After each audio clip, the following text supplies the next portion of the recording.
Pada bab ini, di modul 3, kita akan diskusi tentang sistem bisnis elektronik.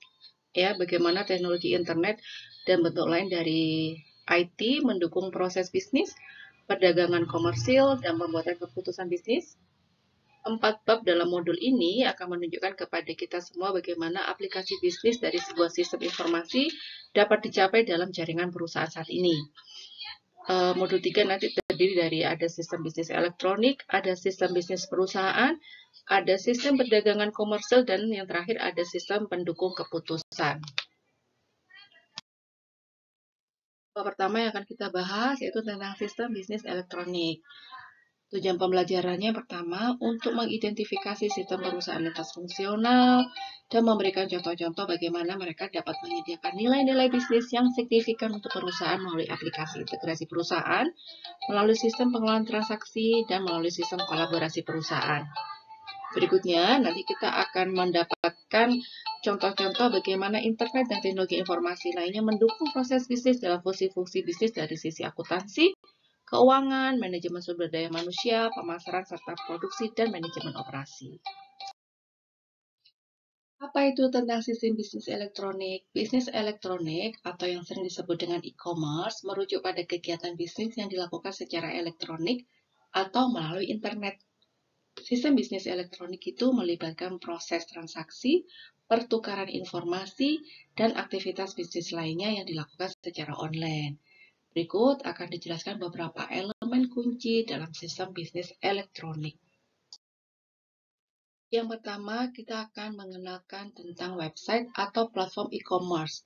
Bisnis elektronik itu memerlukan platform online yang dapat diakses oleh pelanggan, jadi kemudahan akses. Ini dapat berupa situs web e-commerce atau aplikasi mobile.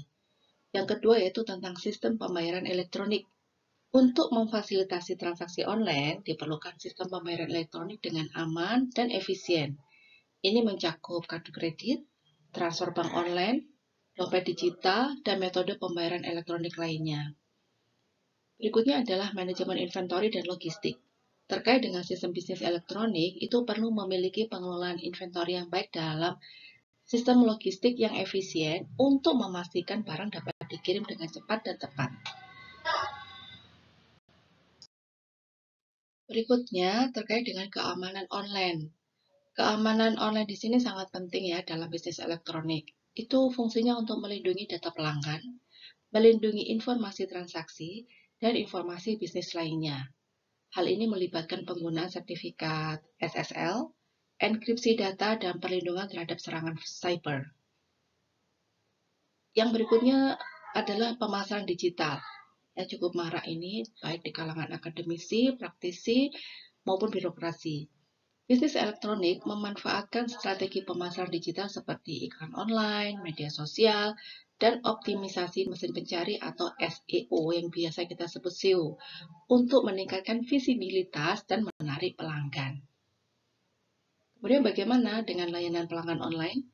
Layanan pelanggan yang efektif melalui samaran online seperti obrolan langsung, email, atau telepon diperlukan untuk menjawab pertanyaan pelanggan dan menangani masalah. Analisis dan pelaporan. Untuk meningkatkan kinerja bisnis, sistem bisnis elektronik dapat menggunakan analisis data dan pelaporan untuk memahami perilaku pelanggan, mengidentifikasi tren, dan mengukur kinerja penjualan. Untuk sisi kepatuhan hukum, bisnis elektronik perlu memahami dan mematuhi regulasi dan kebijakan hukum yang berkaitan dengan perdagangan elektronik, perlindungan konsumen, dan privasi data. Mahasiswa, seiring dengan pertumbuhan penggunaan perangkat seluler, penting kiranya untuk memiliki platform e-commerce yang responsif terhadap berbagai perangkat termasuk ponsel pintar dan tablet. Untuk efisiensi operasional, sistem bisnis elektronik dapat diintegrasikan dengan sistem eksternal seperti sistem manajemen keuangan, sistem ERP atau Enterprise Resource Planning, dan sistem-sistem lainnya. Tentang Cisco System Incorporated, ya, dia adalah sebuah perusahaan global yang dikenal sebagai penyedia solusi jaringan, komunikasi, dan teknologi informasi. Cisco tidak hanya memasok perangkat keras dan perangkat lunak, tetapi juga memberikan layanan dan solusi yang mencakup berbagai aspek dalam dunia teknologi informasi, dan komunikasi. Berikut adalah beberapa komponen dan aspek sistem bisnis Cisco. Jaringan dan infrastruktur. Cisco menyediakan berbagai perangkat keras jaringan seperti router, switch, dan perangkat jaringan lainnya. Ini membentuk dasar bagi infrastruktur jaringan perusahaan. Teknologi cloud dan data center. Cisco juga menawarkan solusi untuk data center, termasuk perangkat keras dan perangkat lunak yang mendukung komputasi awan dan penyimpanan data yang efisien. Cisco juga melakukan solusi keamanan mencakup perangkat keras dan perangkat lunak yang dirancang untuk melindungi jaringan dan data dari ancaman cyber. Ini termasuk firewall, VPN, dan solusi keamanan lainnya. Berikutnya adalah kolaborasi dan komunikasi.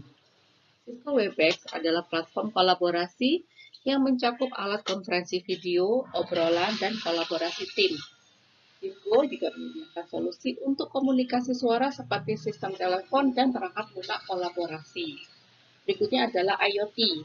Cisco terlibat dalam solusi IoT untuk menghubungkan dan mengelola perangkat yang terhubung di berbagai sektor, termasuk manufaktur, transportasi, dan lainnya. Kemudian ada analisis dan kecerdasan buatan. Cisco mengintegrasikan analisa data dan kecerdasan buatan dalam solusinya untuk membantu perusahaan mengambil keputusan yang lebih cerdas berdasarkan data yang mereka kumpulkan dari berbagai sumber. Tadi sudah Bu Eri jelaskan di teori sebelumnya. Layanan profesional Cisco menyediakan berbagai layanan profesional termasuk implementasi sistem, dukungan pelanggan, dan konsultasi teknis. Dalam hal ini bisa kita kaitkan dengan customer satisfaction. Kemudian untuk pelatihan dan sertifikasi, Cisco menawarkan program pelatihan dan sertifikasi untuk membantu profesional IT dan teknisi memahami dan mengelola teknologi Cisco dengan efektif. Ini fungsinya untuk meningkatkan kepercayaan pelanggan. Kepercayaan pelanggan meningkat, maka loyalitas pelanggan akan terbentuk. Pengelolaan siklus hidup produk atau PLM. Cisco di sini membantu pelanggan dalam pengelolaan siklus hidup produk mereka dengan menyediakan pembaruan perangkat lunak, dukungan teknis, dan layanan pemeliharaan. Cisco juga bermitra dengan berbagai perusahaan dan entitas untuk menciptakan ekosistem yang kuat. Ini mencakup kemitraan dengan penyedia perangkat lunak, integrator sistem, dan penyedia layanan lainnya. Ini merupakan implementasi dari partnership dan ekosistemnya perusahaan.